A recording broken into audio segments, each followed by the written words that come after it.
top. It's like some kind of... What's going on, my pretty pen? This is your huggable hipster here, and if I sound like a sniffling platypus, it's my cat. Technically, I'm allergic to cats, but Feather, if I pick him up and love him too much, his fur loves me back and attacks my nostrils in a not-so-fun way. I'm about to sneeze again. You guys ever see that interview of BTS whenever they're all being interviewed and then Jin suddenly sneezes? That's me, okay? Jin is me. I am Jin. He is my spirit sneezing animal. So first off, we are going to talk about some gaming news. Why did I just snap? I always snap. I'm like, yes, Hunty, snapping. Snaps. Snaps all around. Snap cup. So for the first article that we're going to go in today, for today's gaming news, we are discussing an article from The Sun. I don't know if this is a really reputable source to go by, but for all intents and purposes, we are going to go by and look at this because I thought this topic very interesting, to say the least. With ignorant outrage today over the news that World War II shooter Battlefield 5 will be the first in the series to contain playable female characters. Oh no! The feminazis! They're coming out again out of their hibernating shells to once again fiercely raise up their mighty vagina fists and say, yay! We have rights too! We all hate men, but we have rights too. That's not feminism. Feminism is equal rights for all parties, including men. I don't know why feminists get all hyped up and they're just like, oh, we want rights. Not for the men, but we want rights. No, if you're going for all rights, go for every person, every being, every tree, every dog, every cat. Not my cat, because he's making me sneeze over here.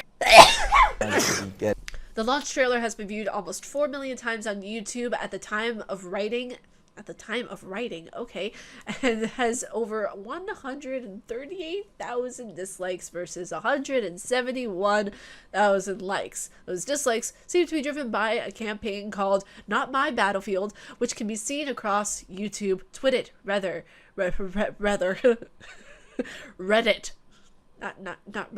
and other social media. Now, there are several women stating that women didn't fight in World War II. Actually, they did. They did. There's a colorized photo here that women were on the Russian forces' front line back in World War II, and this isn't propaganda at all. You know, the thing is that this is a historical fact that women were on the front line for World War II. Not for World War One, I don't think. Correct me if I'm wrong down in the comments below.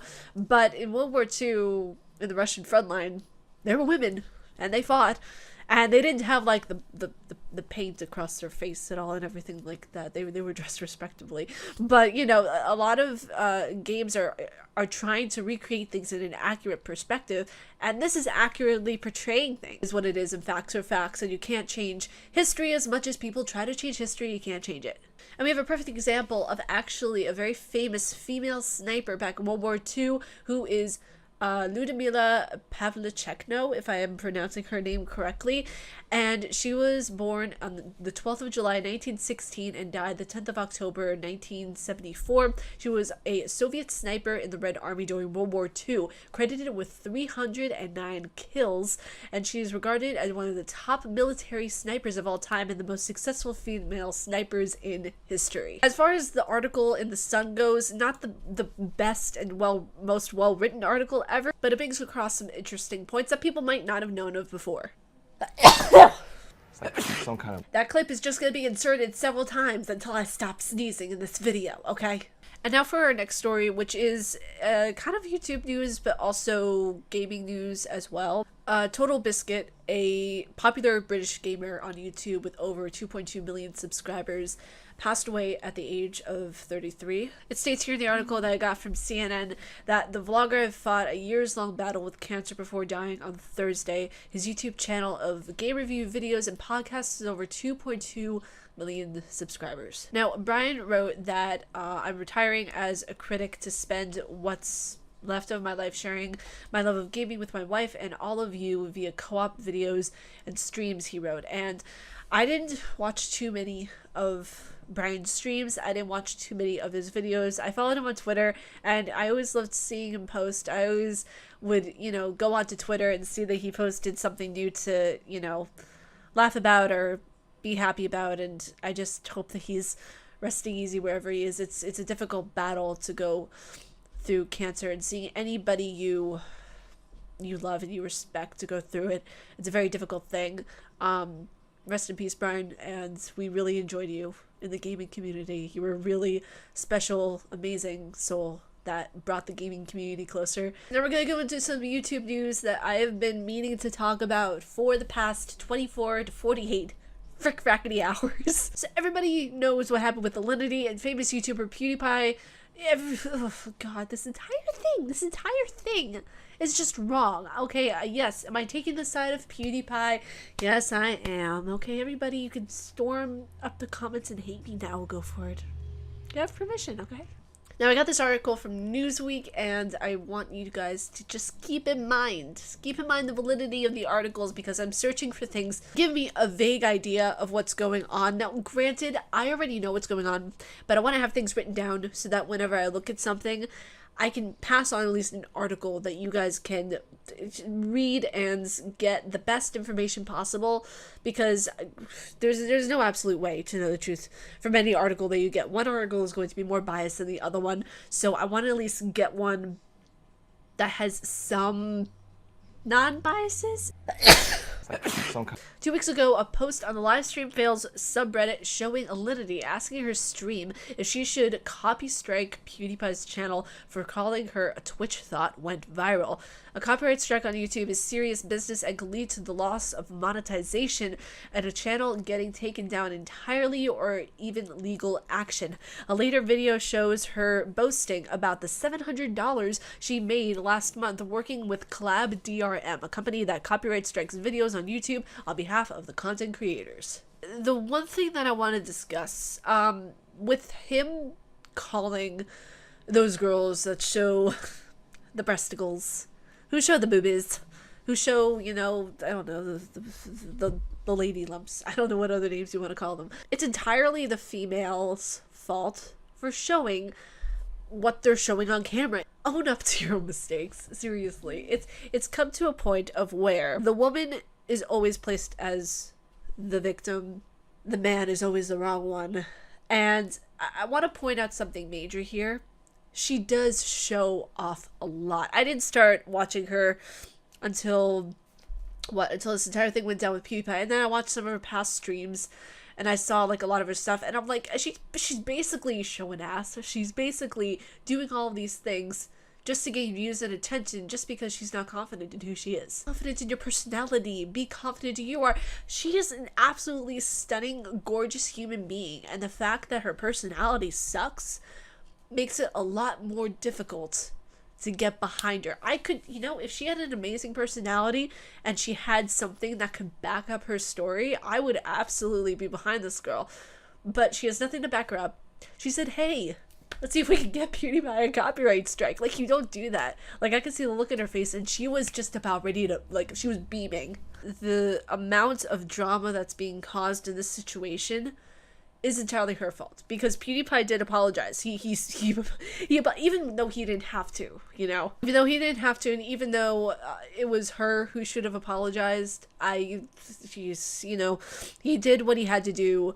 You know, no matter what kind of damage control you do, no matter what kind of precautions you take, no matter how protected you are and how ready you are for these kinds of situations, you're not ready.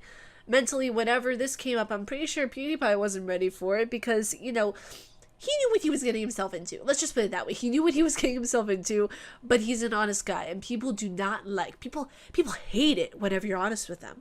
Like, people hate it whenever you give them constructive criticism or point out their flaws, because really, the flaws that people have, and this is from a completely psychological perspective, so if I lose you guys at some point, it's okay. I'm just getting this out there in the ether so people understand where I'm coming from. Whenever somebody doesn't like something about you, it means they don't like that quality in themselves. So let's say, completely hypothetically speaking, oh, I hate that person's eyes. It means I don't like my own eyes. People are pointing out things that they don't like in other people because they don't like it about themselves. So the way she points out stuff, the way that she's going about this entire whole drama escapade is really tiring. It's really childish. And I feel like the way that she revels in the fact of making money from copyright strikes. Like, she's like, oh, it's good money. You're basically stealing other people's money from the hard work that they did. But I could talk about this all day. Leave your thoughts and opinions down in the comments below. Be civil. Don't go button heads, because then I'll have to break up a fight. And you know, Mama Panda doesn't like when she has to break up fights. I think the sneezes have finally calmed down.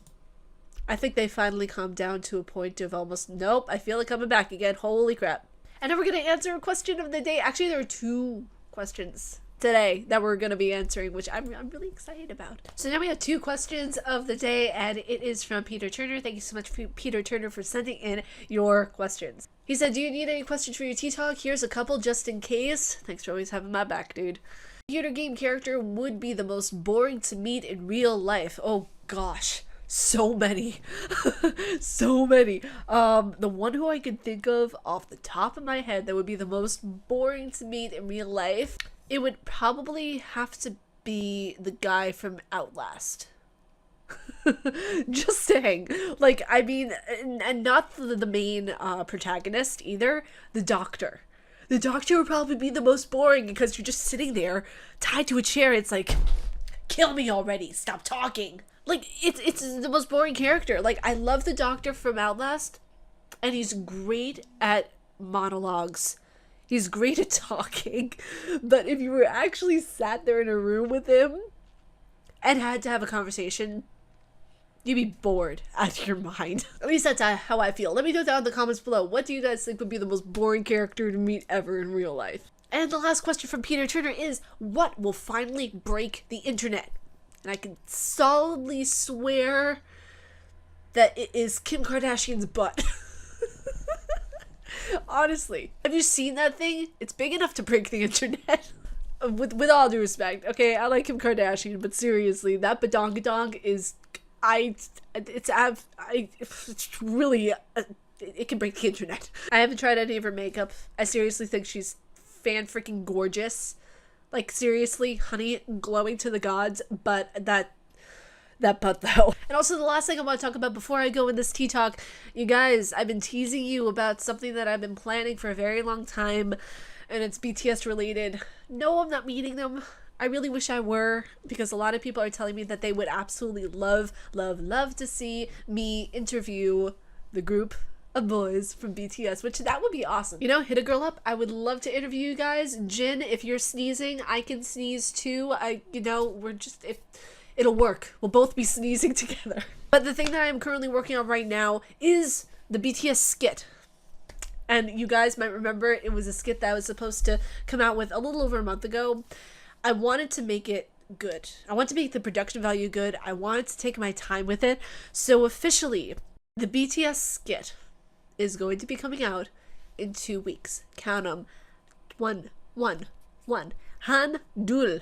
2 weeks. I want to make this good. I really wanted to make this professional. I wanted to have like a seamless timeline. I wanted it to be really good. You guys are going to be getting a synopsis of what it's about early, probably, oh gosh, I want to say Monday, because I want to give you guys, you know, like the rundown of what's going to happen in the skit. Some surprises in there as well, so you guys are kind of caught off guard. So I'm really excited about it. It's going to be more of like a drama, like a K-drama instead of a skit. Like I'm kind of shook at myself here. I have some friends helping me out with it, and I'm really excited to get this thing out to you guys. It's been in the works for a few months now, and I'm really excited about it. So I hope you guys are too. I hope all my BTS fans and non-BTS fans out there enjoy it. So yes, I'm really excited to show you guys.